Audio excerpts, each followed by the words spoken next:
The rivalry between Khamzat Chimaev and Sean Strickland has developed into one of the most layered and polarizing storylines in modern MMA, not because it began with a single explosive moment, but because it has been built slowly through repeated interviews, gym anecdotes, stylistic comparisons, and increasingly personal commentary. Every time Chimaev would walk in the gym, he would pick the smallest, lowest level pro and say, but oh, he looks like my opponent. You're beating the fuck out of it. And this is a true story. You guys could back me up, my team.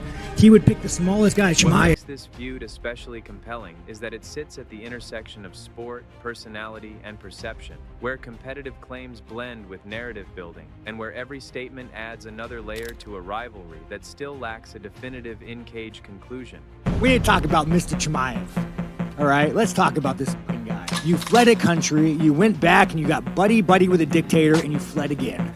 Doesn't matter how good of a fighter you are and will always be a fucking... At its foundation, this is a clash of contrasting identities. Chimaev is widely viewed as a dominant force who rose quickly through the UFC ranks, known for his suffocating grappling, relentless pressure, and early finish mentality. His reputation was built on overwhelming opponents before they could settle into fights, creating an aura of near-instant control. Strickland, on the other hand, represents durability, volume striking, and psychological warfare. He fights in long rhythms, absorbing pressure and responding with output that breaks opponents over time, rather than overwhelming them immediately. So when these two narratives collide, the rivalry almost writes itself. But why has it escalated so far beyond standard competitive respect?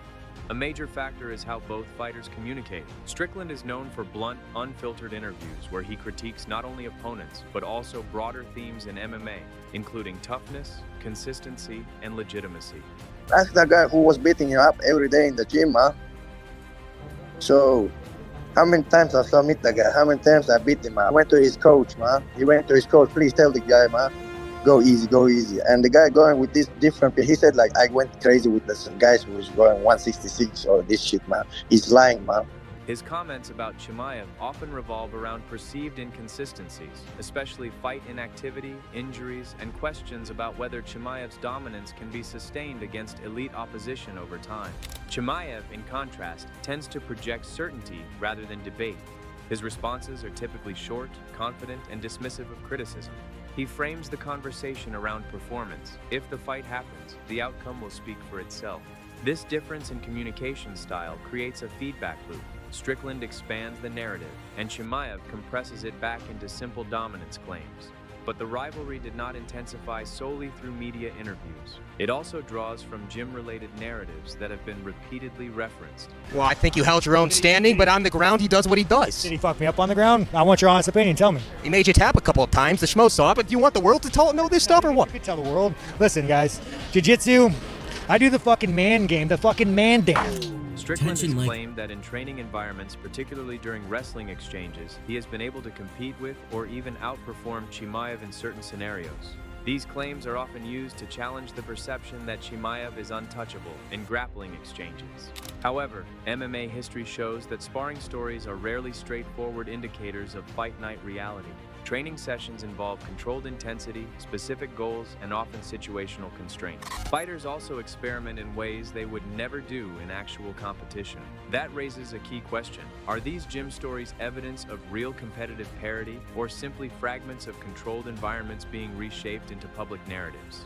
Chimaev's supporters argue that his competitive performances inside the cage, where he has overwhelmed multiple high-level opponents, are far more representative than isolated training claims.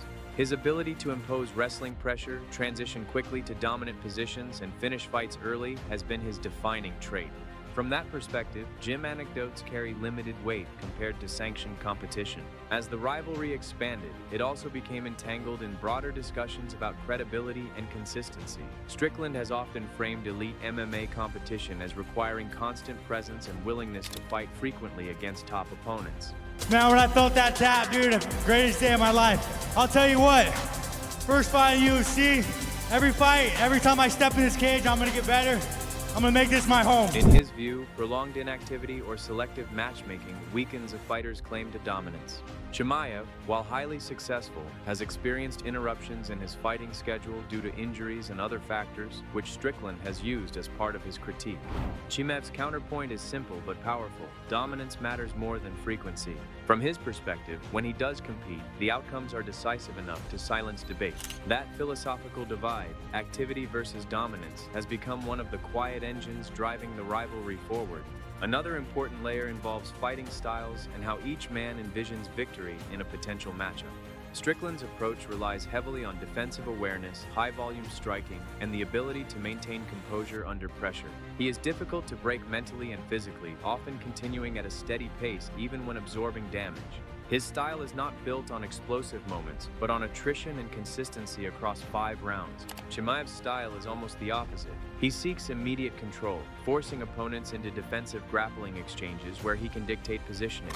His early round intensity is one of his biggest weapons, as opponents often struggle to adapt to his pace before he establishes dominance. This creates a fascinating technical question. What happens if Chimaev cannot secure early control against a durable, defensively disciplined striker like Strickland? Throw it like 5 rounds, bro. Like, that's why he has to win one fight. Well, if they give him like all that, who cares? Yeah, UFC, they make sure. If they think like this is good, yeah, let's go. Would Strickland's pace eventually wear Chimaev down, or would Chimaev's physical pressure prove overwhelming even across longer exchanges? This unresolved technical debate is part of what keeps fans engaged, but it is constantly overshadowed by personal commentary. Strickland's outspoken personality ensures that every interview has the potential to escalate tension. He often makes provocative statements about opponents' legitimacy, mental toughness, or career choices. Chimaev, while less verbose, responds in ways that reinforce confidence and superiority, rather than engaging in extended verbal exchanges. There is also the broader promotional dimension. Rivalries like this gain traction because they are easy to frame. A dominant grappler versus a durable striker, a quiet finisher versus an outspoken veteran. This contrast makes the potential matchup marketable, even in the absence of an official fight booking. But is this rivalry being driven more by genuine competitive tension or by narrative convenience? One of the most discussed aspects is whether the UFC would eventually capitalize on this storyline. The organization has a history of elevating fights that already carry emotional or verbal tension, especially when rankings align. If both fighters remain in or near title contention, the matchup becomes not just logical, but commercially attractive. Still, timing is everything. Chimaev's career trajectory has not always followed a consistent schedule, and Strickland's position depends heavily on divisional developments. A rivalry can generate massive interest, but it still requires both fighters to be active, healthy, and correctly positioned at the same moment. Beyond matchmaking, there is also the question of legacy. Strickland often defines success through toughness and consistency, suggesting that a fighter's value comes from willingness to engage frequently against top opposition. Chimaev's legacy, on the other hand, is built around dominance and finishing ability, creating moments where opponents are overwhelmed and unable to respond. These two definitions of greatness rarely align in MMA debates. One values longevity and endurance, the other values explosiveness and efficiency. That philosophical difference ensures that even without a fight, their rivalry continues to generate discussion. And yet, despite all the noise, the core question remains unanswered. What actually happens if they finally meet inside the cage? Would Chimaev's early pressure neutralize Strickland's rhythm before it develops? Or would Strickland's defensive structure and endurance force Chimaev into deeper rounds where momentum shifts? Even among analysts, opinions vary sharply, and that uncertainty is part of what sustains the rivalry's relevance. Another often overlooked dimension is psychological warfare. Strickland's style of verbal provocation is designed to unsettle opponents in a way that was so offensive that Paramount cut off his mic. He made the case for the Khamzat fight. I feel like it's probably one of the biggest fights in the division. Yeah, no, I mean, nobody who wants to see fucking two little go fuckers go at it. You want to see a real fucking American fight this little Chechnyan fucking whore in American soil. While Chimaev's calm confidence projects indifference. If they were ever matched, the psychological battle leading up to the fight could be as important as the physical one. Would Strickland's verbal pressure disrupt Chimaev's focus, or would Chimaev's composure nullify it entirely?